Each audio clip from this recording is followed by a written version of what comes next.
Baik, Bapak Ibu dikasih Tuhan, saya juga rasanya nggak mau kalah nih sama Mimin nih. Boleh ya kasih ini ya, pantun ya. Iya, pantunnya yang biasa aja deh. Ubur-ubur ikan lele. Kamu sangat menghibur, Le.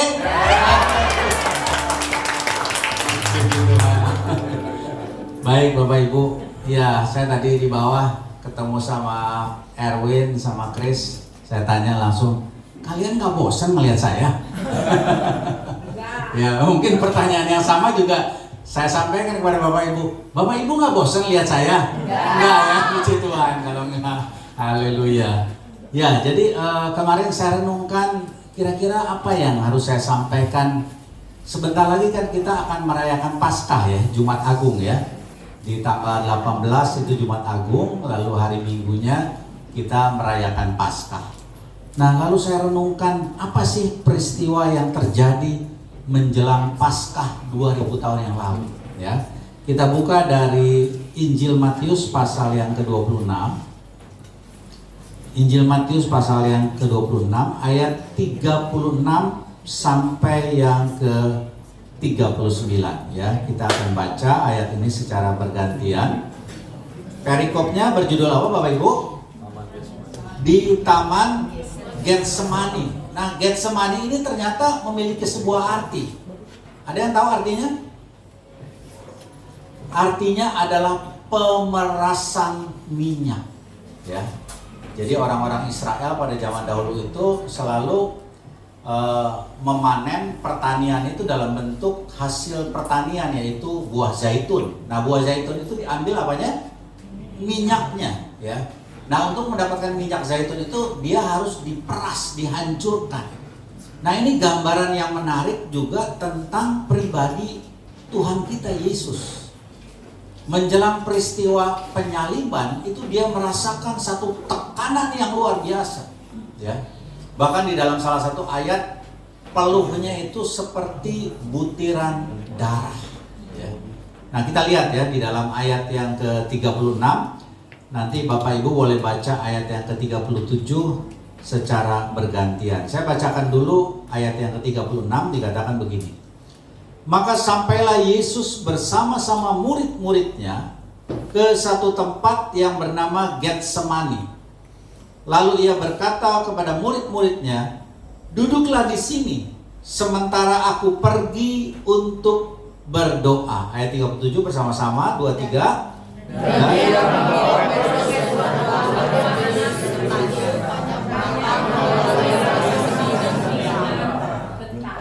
Lalu katanya kepada mereka, hatiku sangat sedih. Seperti apa? Mau mati rasanya ya. Tekanan yang begitu berat, begitu besar yang dirasakan oleh Yesus menjelang kematiannya. Nah, saya mau tanya, waktu itu Yesus sudah tahu nggak kalau dia bakal disalib? Tahu. Ya. Jadi dia merasakan penderitaan yang akan dia alami itu begitu hebat. Sehingga dia merasakan dirinya sangat sedih, seperti mau mati rasanya. Lalu dia katakan kepada murid-muridnya, tinggallah di sini dan berjaga-jagalah dengan aku. Ayat yang ke-39 bersama-sama, 2, 3.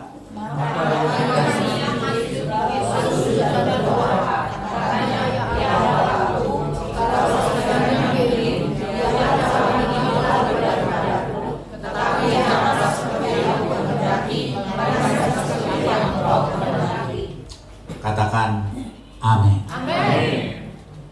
Bapak Ibu Saudara yang dikasihi Tuhan, ini sebuah bentuk pernyataan yang luar biasa. Walaupun Yesus tahu apa yang akan dia alami dalam beberapa waktu ke depan, namun satu hal yang menjadi kunci di dalam penyerahan hidupnya kepada Allah Bapa, yaitu ketika dia berkata, jikalau sekiranya mungkin, biarlah cawan ini lalu daripadaku. Tetapi janganlah seperti yang kukehendaki, melainkan seperti yang Bapa kehendaki. Berapa banyak dari kita juga bisa berkata seperti itu Bapak Ibu. Ketika kita mengalami tekanan, masalah, pergumulan, pada akhirnya kita berserah sepenuhnya kepada Tuhan kita.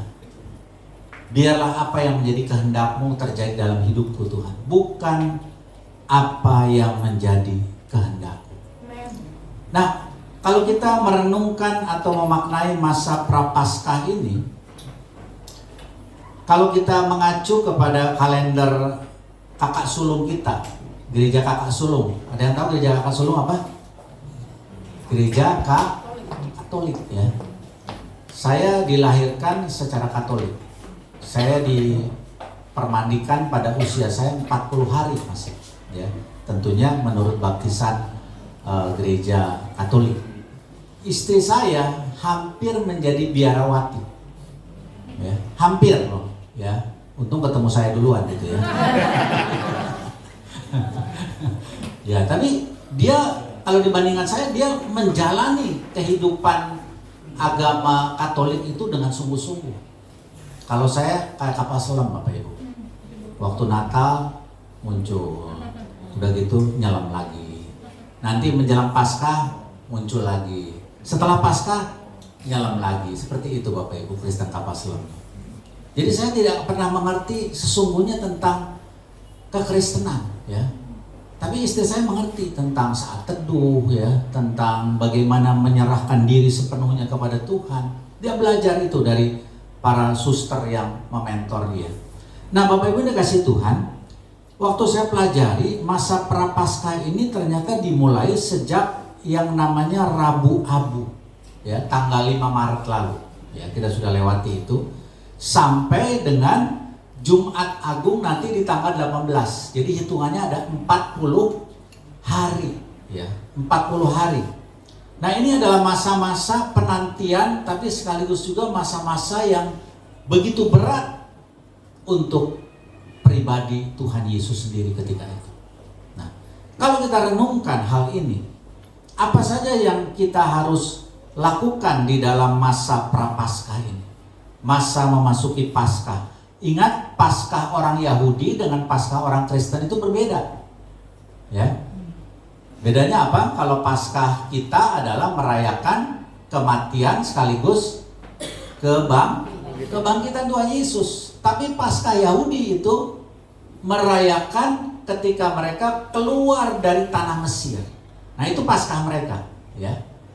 Jadi malam sebelum mereka meninggalkan Mesir, itu Tuhan minta kepada bangsa Israel untuk mengoleskan darah dari anak domba yang sudah disembelih, anak domba yang tidak bercacat. Dan sesungguhnya itu adalah sebuah simbol, sebuah gambaran dari pengorbanan Kristus di atas kayu salib. Yang mengerti katakan amin. Amin.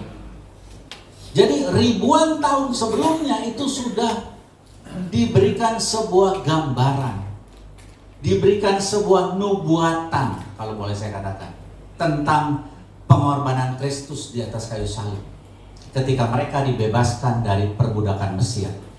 Orang Israel dibebaskan dari perbudakan Mesir. Orang percaya dibebaskan dari perbudakan dosa. Ya. Berapa banyak di sini orang berdosa? Oh, haleluya. Kita semua orang berdosa. Tapi jangan takut, ada berita baik. Tuhan sudah membebaskan kita dari segala kuasa dosa. Katakan amin. Ketika dia mati di atas kayu salib, dia merentangkan tangannya, tanda dia mengasihi saudara dan saya, dan dia mengatakan sudah selesai. Pada saat itulah hubungan kita dengan Allah yang tadinya terputus kembali dipersatukan. Katakan amin. Nah, Bapak Ibu dikasih Tuhan, waktu kita merenungkan tentang Prapaskah, ini adalah masa-masa persiapan menjelang Paskah. Di situ kita bisa lihat gambarnya ya Bapak Ibu ya. Dimulai tadi saya katakan di Rabu Abu. Lalu ada 5 minggu Prapaskah ya. Atau disebut juga dengan Pekan Suci. Ada yang disebut dengan Minggu Palem. Itu tanggal 13 April.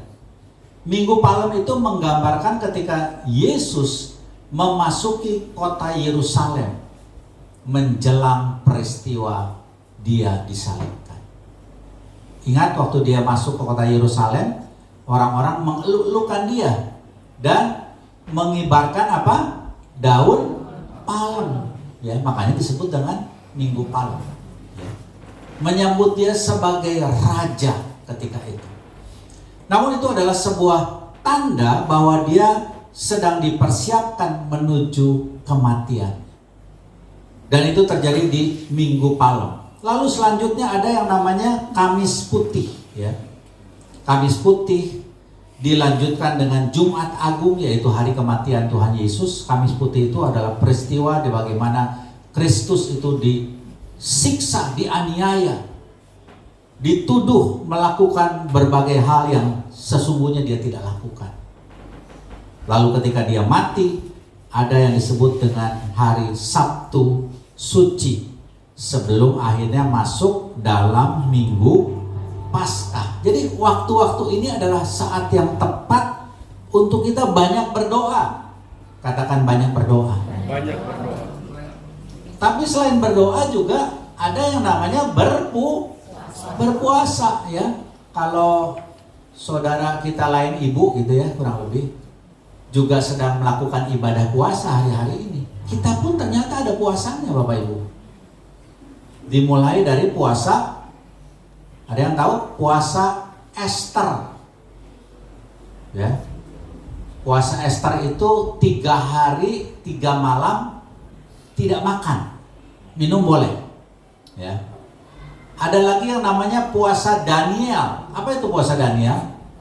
Puasa Daniel itu tidak memakan makanan yang sedap. Misalnya menjauhi yang mengandung protein tinggi seperti daging, ya. Mau daging merah kayak daging putih, ya. Daging abu-abu, oh nggak ada ya. Ya pokoknya semua yang serba daging, yang enak-enak itu tidak dimakan alias pantang. Itu puasa Daniel. Nah itu paling mudah saya kira ya. Kita bisa sehari-hari menghindari makanan-makanan yang kita suka, dan pada kita saat kita melakukan puasa Daniel kita tidak menjamah makanan tersebut. Lalu ada yang namanya puasa 40 hari yang disebut juga dengan puasa Tuhan Yesus. Ingat ketika Yesus dicobai ya di padang gurun, dia tidak makan dan tidak minum. Ini jarang sekali orang bisa melakukannya, Bapak Ibu. Karena dibutuhkan sebuah niat yang kuat, sebuah tekad yang kuat, bahkan juga pengorbanan yang luar biasa. Bayangkan, orang tidak makan, tidak minum selama 40 hari. Jangankan 40 hari, 1 hari aja lemes kita, betul? Mungkin kalau nggak makan bisa kuat ya Pak ya, tapi kalau nggak minum, nah ini berat ya.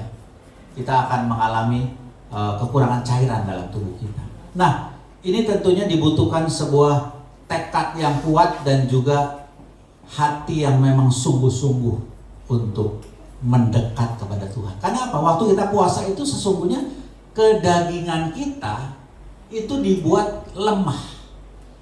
Roh kita yang dibikin kuat sama Tuhan. Dan pada saat itulah kita akan memiliki persekutuan yang luar biasa dengan Tuhan. Ya. Ingat, kalau kita bicara tentang Allah, Allah itu adalah roh. Barang siapa menyembah dia harus menyembahnya di dalam roh dan kebenaran. Ya. Jadi waktu kita puasa itu sebetulnya kita menanggalkan kedagingan kita dan memperkuat roh kita supaya kita bersekutu dengan roh Allah.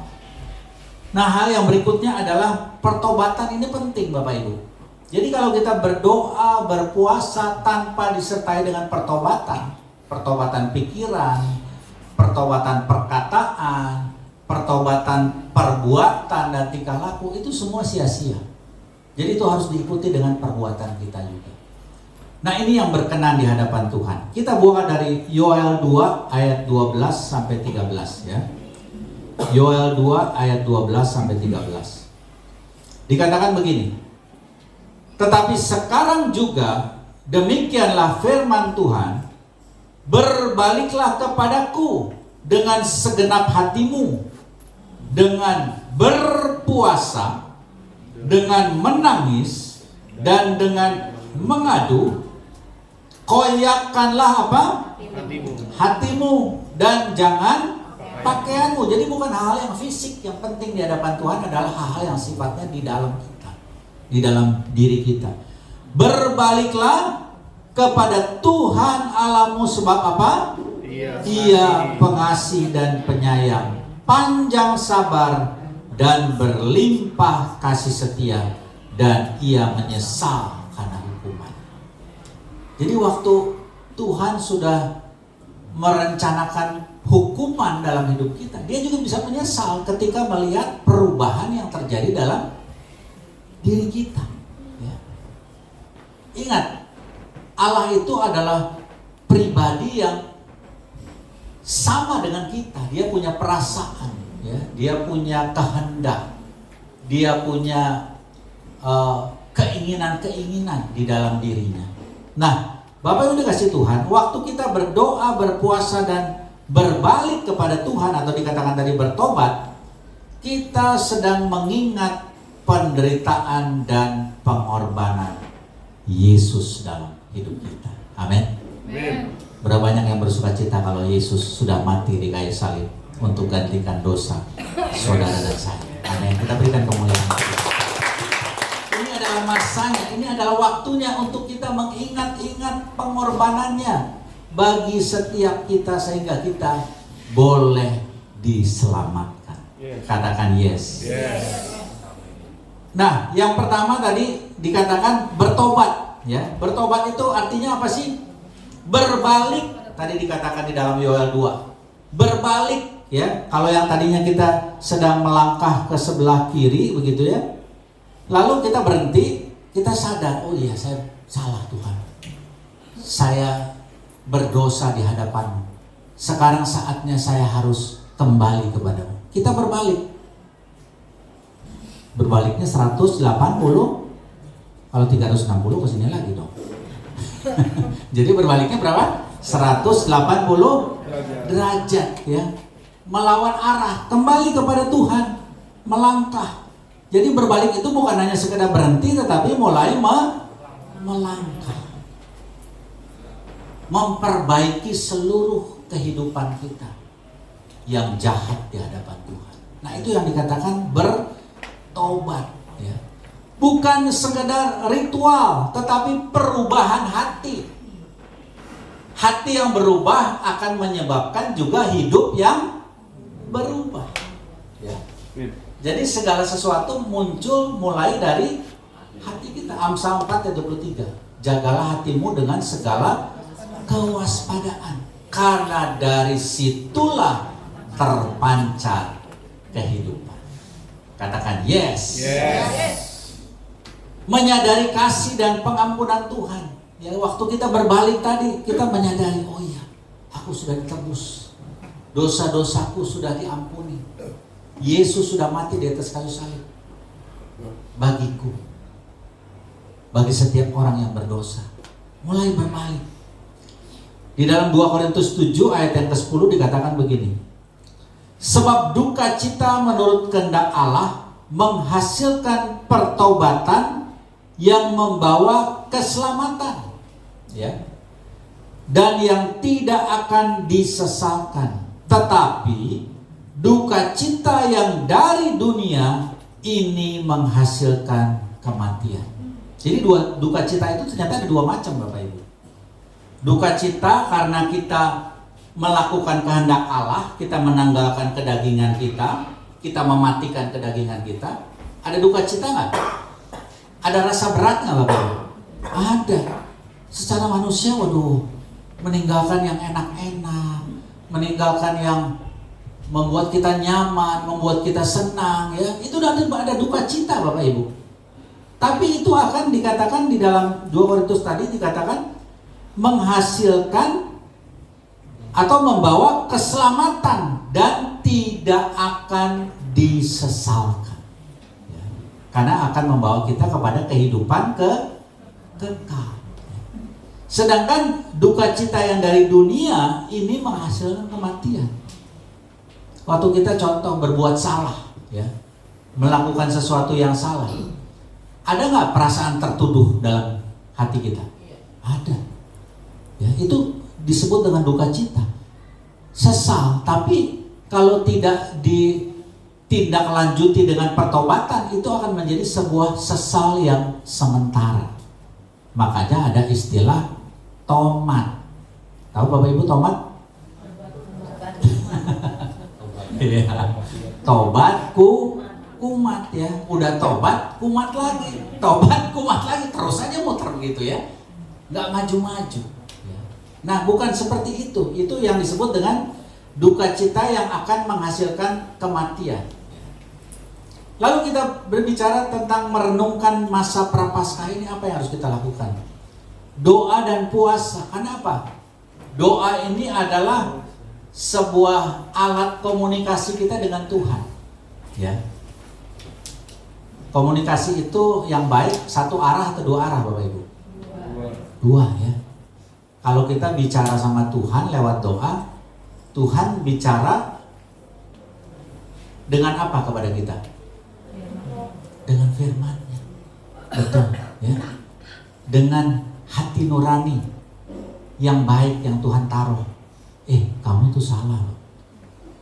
Nih istri saya kemarin nggak ada angin, nggak ada hujan, tiba-tiba bilang begini misalnya, aku kepengen dong melihara ikan.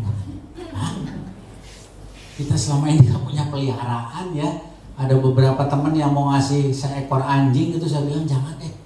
Kita nggak punya waktu untuk ngurusnya, kasihan nanti hewan itu terlantar. Tiba-tiba kemarin dia bilang mau melihara ikan. Tiba-tiba Roh Kudus ingatan begini loh ke saya. Apa yang pasangan kamu suka, kamu juga harus dukung. Ya, kita nggak pernah tahu. Kami sudah hampir 30 tahun menikah. Ya. Kita belajar untuk saling menghargai apa yang menjadi keinginan masing-masing.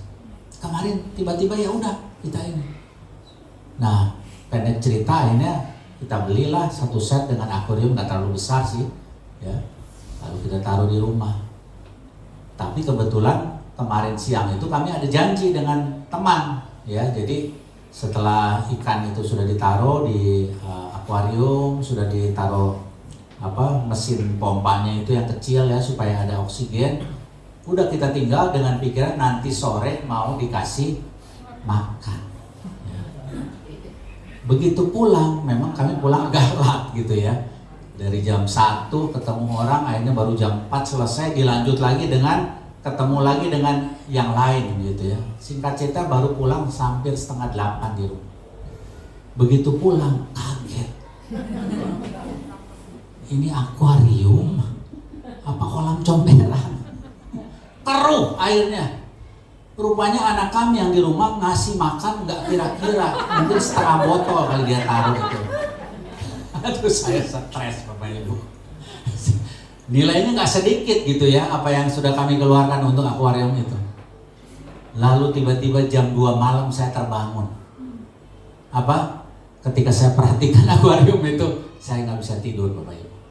Saya harus lakukan sesuatu. Ya. Mulai saya ambil airnya yang kotor itu sedikit demi sedikit.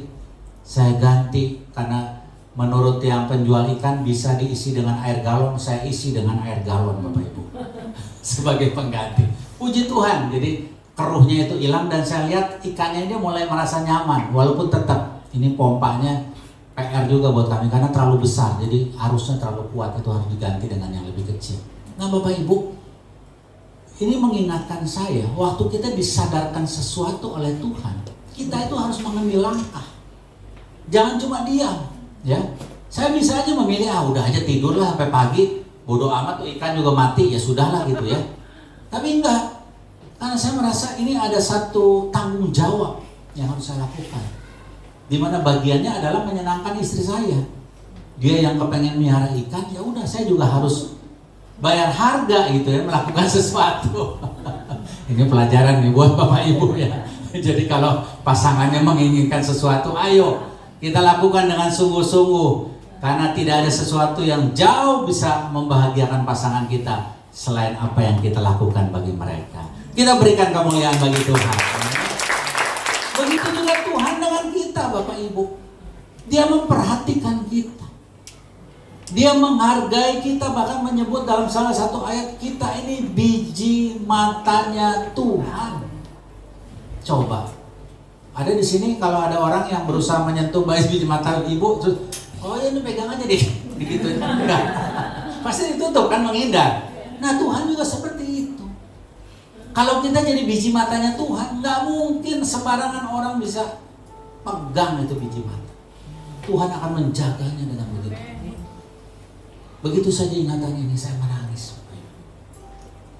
Begitu besar kasih Allah kepada kita. Amin. Nah ini yang kita perlu renungkan menjelang memperingati memasuki masa prapaskah ini. Yang kedua, puasa sebagai bentuk penyangkalan diri, ya, kita mematikan kedagingan kita. Lalu kita fokus kepada hal-hal yang rohani, bukan dunia. Di dalam Injil Matius pasal 6 ayat 16 sampai 18 dikatakan begini. Dan apabila kamu berpuasa, janganlah muram mukamu seperti orang munafik, karena mengubah air mukanya supaya orang melihat bahwa mereka sedang berpuasa. Aku berkata kepadamu, sesungguhnya mereka sudah mendapat upahnya.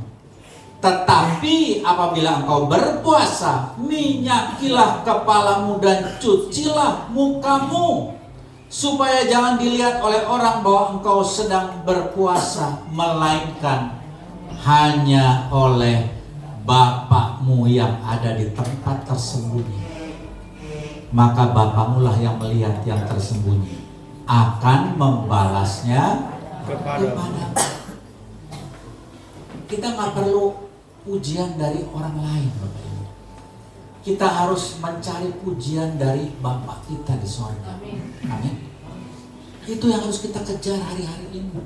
Berapapun usia kita, apapun profesi kita, tapi waktu kita mencari perkenanan Tuhan dalam hidup ini, itu menjadi hal yang menyenangkan hati Tuhan. Amin. Lalu yang berikutnya apa? Selain doa, puasa, pertobatan tadi, ada perbuatan kasih. Melayani sesama kita seperti Yesus melayani. Dengan tanpa pamrih, mengasihi tanpa pamrih, mengampuni dan berdamai. Bapak Ibu dikasih Tuhan, di dalam kita menyatakan kasih kita kepada orang lain, jangan ada pamrih, jangan ada agenda tersembunyi, jangan ada pikiran, oh sekali waktu orang itu akan membalas kebaikan saya. Perbuatan kasih yang sejati itu adalah ketika kita melakukan segala sesuatu tanpa pamrih. Amin. Ketika Yesus mati di kayu salib, Dia tidak mengharapkan kalau kita bisa membalas kasih-Nya yang begitu besar, karena Dia tahu kita tidak akan sanggup. Kita manusia terbatas, tapi Dia tetap lakukan bagi kita. Itulah kasih sejati. Amin. Bahkan dalam satu ayat firman Tuhan dikatakan, tidak ada kasih yang lebih besar dibanding kasih ketika seseorang memberikan nyawanya bagi sahabat-sahabat. Berapa banyak di sini sahabat Tuhan Yesus? Amin. Sahabat itu mengerti tentang isi hati sahabatnya, tentang kerinduan sahabatnya, dan dia akan melakukan tanpa diminta apa yang menjadi kerinduan sahabat. Jadi apa yang harus kita lakukan? Kita masuk bagian akhir di dalam masa prapaskah ini. Mari sekali lagi kita merenungkan penderitaan Yesus bagi kita, pengorbanannya di atas kayu salib. Lalu apa? Hidup di dalam pertobatan sejati yang tadi saya sudah gambarkan, ya, berbalik dari kehidupan lama kita, dan juga kita melakukan perbuatan kasih setiap hari kepada orang-orang di sekitar. Mulai dari keluarga kita, mulai dari pasangan kita, mulai dari anak-anak kita. Amin. Mulai dari orang tua kita. Dan yang berikutnya, mari kita menyambut Paskah dengan hati yang bersih. Bapak Ibu dikasih Tuhan, sebagai penutup, Masa Prapaskah adalah waktu yang tepat untuk kita melakukan sebuah perenungan secara rohani. Yesus mengorbankan dirinya agar kita hidup di dalam anugerah. Amin. Berapa banyak yang bersuka cita kalau kita hidup di dalam zaman anugerah. Berapa hari lalu kami mendiskusikan tentang Allah Tritunggal dari sisi perannya. Peran Allah Bapa, peran Kristus, dan juga peran Roh Kudus. Lalu ada salah seorang dari anggota kami bilang begini, Pak, kita bersyukur ya, kita hidup di zaman ini.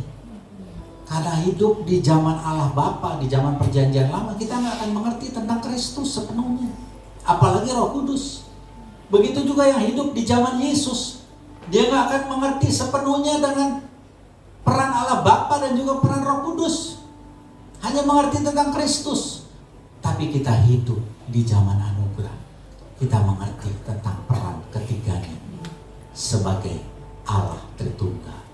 Betul sekali saya bilang. Itu yang harus kita renungkan setiap waktu dalam hidup. Dan yang terakhir, mari kita jalani masa-masa ini dengan hati yang tertuju kepada Tuhan. Dengan mengingat-ingat kebaikannya, menghargai penderitaan dan pengorbanannya. Dengan hidup lebih lagi sungguh-sungguh kepada Tuhan. Katakan amin. Kita berikan kemuliaan.